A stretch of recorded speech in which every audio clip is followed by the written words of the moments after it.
নমস্কাৰ আজি মই তোমালোক সংহতি পাঠৰ বিষয়ে বুজাব লৈছো অষ্টম শ্ৰেণীৰ প্ৰথম পাঠটো হ'ল সংহতি সংহতি কি বস্তু সংহতি বুলিলে কি বুজা তোমালোক প্ৰথম সংহতিৰ সংজ্ঞাৰ দ্বাৰা তোমালোক ক'ব খুজিছো সংহতি এটা এনেকুৱা ধৰণৰ বস্তু যে কিছুমান সুনিৰ্দিষ্ট বস্তু বা ধ্ৰুৱকে সংহতি বুলি কোৱা হয় সংহতি বুলি ক'লে আমি কিছুমান সুনিৰ্দিষ্ট বস্তুৰ উদাহৰণ যেনেকৈ ক'লোঁ যে তোমালোকৰ বিদ্যালয়ৰ ছাত্ৰ ছাত্ৰীৰ সংগ্ৰহ আমাৰ পৰিয়ালটোৰ সকলো সদস্যৰ সংগ্ৰহ এইটো এটা সংহতি কিছুমান সুনিৰ্দিষ্ট তোমাৰ শ্ৰেণীত থকা ছাত্ৰ ছাত্ৰীৰ সংগ্ৰহ এইটো এটা সংহতি কিন্তু সকলো সংগ্ৰহ সংহতি নহ'বও পাৰে যেনে ধৰা গুৱাহাটীত থকা ধুনীয়া অট্টালিকাবোৰৰ সংগ্ৰহ অসমত থকা অসম মানুহৰ সংগ্ৰহ অসমত থকা বগা মানুহৰ সংগ্ৰহ এই ধৰণৰ সংগ্ৰহবিলাক আমি সংহতি বুলি ক'ব নোৱাৰোঁ কাৰণ অসম বগা কলা ধুনীয়া এইবিলাক বস্তুৰ দ্বাৰা আমি সংহতি বুজাব নোৱাৰোঁ সেইবিলাক সুনিৰ্দিষ্ট নহয় গতিকে আমি সুনিৰ্দিষ্ট বুলি ক'লে আমি ক'ব পাৰোঁ যে আমাৰ বিদ্যালয়ৰ শিক্ষক শিক্ষয়িত্ৰী সংগ্ৰহ এইটো এটা সংহতি বা বিদ্যালয়ত যিবিলাক শিক্ষক শিক্ষয়িত্ৰী থাকে যাৰ ছাত্ৰ ছাত্ৰী থাকে বা পৰিয়ালটোৰ সদস্যসকলৰ সংগ্ৰহ এইবিলাক আমি সংহতিৰ উদাহৰণ ক'ব পাৰোঁ যেনে ধৰক মই স্বাভাৱিক সংখ্যাৰ সংগ্ৰহ স্বাভাৱিক সংখ্যা বুলি ক'লে আমি কি জানো 1 2 3 4 অসীমলৈ বা পূৰ্ণ সংখ্যা বুলি ক'লে আমি কি বুলি ক'ব পাৰোঁ যে 0 1 2 3 অসীমলৈ এইবিলাক আমি একতা সংগ্ৰহক আমি সংহতি বুলি ক'ব পাৰোঁ সংহতিৰ কথাখিনি তোমালোকক এটা মই প্ৰতীকেৰে বুজাইছোঁ সংহতিৰ প্ৰতীকটো হ'ল তোমাৰ এইটো প্ৰতীক সংহতি সংহতি বুলি ক'লে আমি কি বুজিম যে ইংৰাজী বৰ্ণমালাৰ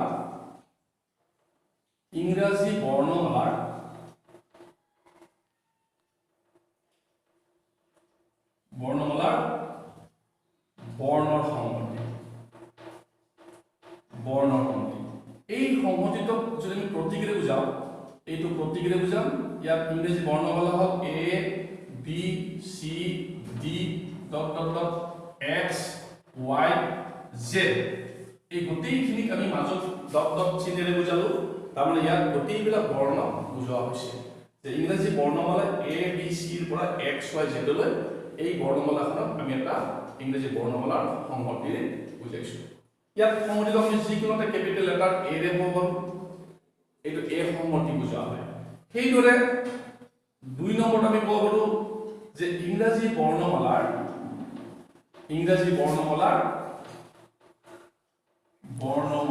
স্বৰবৰ্ণৰ সংহতি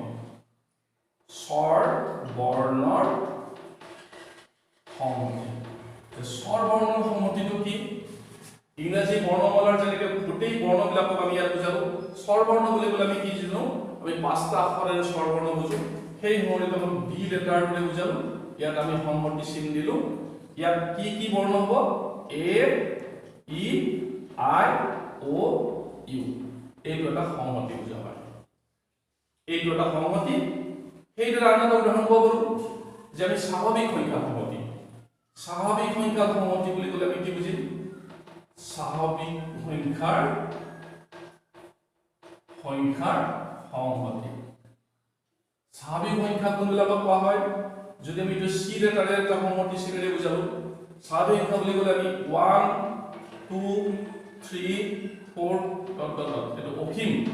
অসীম বুলি ক'লে আমি ইয়াত শেষ নাই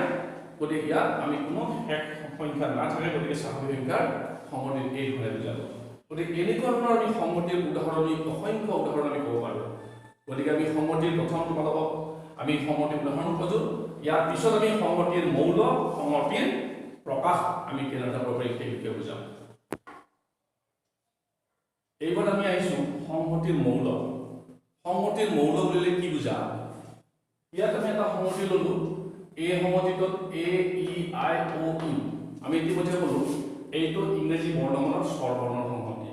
স্বৰবৰ্ণ কেইটা হ'ল A E I O U এই কেইটা প্ৰত্যেকটোক এটা মৌল বুলি কোৱা হয় এই সংহতিৰ মৌল কেইটা ইয়াত 5টা মৌল আছে ইয়াত কি মৌল এ মৌল বি ই মৌল এটা আই এটা ও এটা ইউ এটা এই পাঁচটা এই সমষ্টিৰ মৌল ইয়াত এতিয়া আমি অন্তৰ্ভুক্ত এই চিহ্নটো আমি অন্তৰ্ভুক্ত বুলি কওঁ এইটো বিলংস টু ইংৰাজীত কয় বিলংস টু বুলি পঢ়া হয় এইটো অন্তৰ্ভুক্ত এইটো আমি এ বিলংস টু এ বুলি কওঁ তাৰমানে এ মৌলটো এ সমষ্টিৰ ভিতৰত আছে ইয়াত ই মৌলটো এ সমষ্টিৰ ভিতৰত আছে ই বিলংস টু এ আই মৌলটো এ সমষ্টিৰ ভিতৰত আছে আই বিলংস টু এ ও মৌলটো এ সমষ্টিৰ ভিতৰত আছে গতিকে ও বিলংস টু এ ইউ টু আছে ইউ বিলংস টু এ যিবিলাক মৌল সমষ্টিৰ ভিতৰত থাকে তাক অন্তৰ্ভুক্ত হৈ থকা বুলি কওঁ আৰু এইটো বিলংস টু বুলি কোৱা হয় যিবিলাক মৌল নাথাকে সেইটোক আমি কি বুলি কওঁ নট বিলংস টু অন্তৰ্ভুক্ত নহয় সেইটোক আমি নট বিলংস টু বুলি কোৱা হয় নট বিলংস টু বুলি আমি কওঁ ইয়াত অন্তৰ্ভুক্ত নহয় এইটো বিলংস টু চিহ্নটোক আমি যদি কাটি দিওঁ সেইটো কোৱা হয় নট বিলংস টু গতিকে চোৱা বি মৌলটো এ সমষ্টিৰ ভিতৰত নাই গতিকে বি নট বিলংস টু এ এইটো বিলংস টুৰ ভিতৰত আমি কাটি দিছোঁ বি নট বিলংস টু এ আমি এতিয়া আহিছোঁ সংহতি প্ৰকাশ আমি দুই ধৰণে কৰিব পাৰোঁ এক নম্বৰ আমি তালিকাকৰণ পদ্ধতি বা ৰস্তাদ পদ্ধতি তালিকাকৰণ পদ্ধতি বুলি ক'লে আমি কি বুজো যে এটা সংহতিৰ ভিতৰত প্ৰত্যেকটা মৌল যদি আমি লিখি দেখুৱাওঁ কমা দি সংহতি চিহ্নৰ ভিতৰত সেইটোক তালিকাকৰণ পদ্ধতি বুলি কোৱা হয় ইয়াত ধৰি ললোঁ পূৰ্ণ সংখ্যা সংহতিটোক আমি সংহতি চিহ্নৰ ভিতৰত 0 1 2 3 4 5 ডট ডট ডট অসীমলৈ আমি অসীমলৈ সংহতিবিলাক লিখি শেষ কৰিব নোৱাৰোঁ গতিকে আমি ইয়াত এই ধৰণে আমি প্ৰতীক বুজাইছোঁ যে এইটো পূৰ্ণ সংখ্যাৰ সংহতিটো আমি বিধি নহয় তালিকাকৰণ পদ্ধতি আমি দেখাইছোঁ যে 0 1 2 3 বা তালিকাকৰণ পদ্ধতি সেইদৰে দুই নম্বৰ আমি ধৰিলোঁ দহতকৈ সৰু স্বাভাৱিক সংখ্যাৰ সংহতি দহতকৈ সৰু স্বাভাৱিক সংখ্যা বুলি ক'লে কোনকেইটা বুজাব যে 1 2 3 4 5 6 7 8 9 এইকেইটা দহতকৈ সৰু স্বাভাৱিক সংখ্যা গতিকে আমি ইয়াত এটা সংহতি চিহ্ন আমি নাম দিলোঁ বি ইয়াত প্ৰতিটো আমি মৌল 1 2 3 দহতকৈ সৰু মৌল লিখিছোঁ এইটো আমাৰ অসীম সংহতিৰ কাৰণে ইয়াত মৌল লিখিব পাৰিছোঁ গতিকে এইটো আমাৰ তালিকাকৰণ পদ্ধতি বুলি কোৱা হয় দ্বিতীয়তে আৰু এটা প্ৰকাৰ হ'ল বিধি নিৰ্দিষ্ট বা সংহতি কথক পদ্ধতি এইটো আমাৰ দ্বিতীয় পদ্ধতি যে দ্বিতীয় পদ্ধতিটোক আমি এই ধৰণে দেখাব পাৰোঁ যে এই এক নম্বৰ উদাহৰণটোকে যদি পূৰ্ণ সংখ্যাৰ সংহতিটো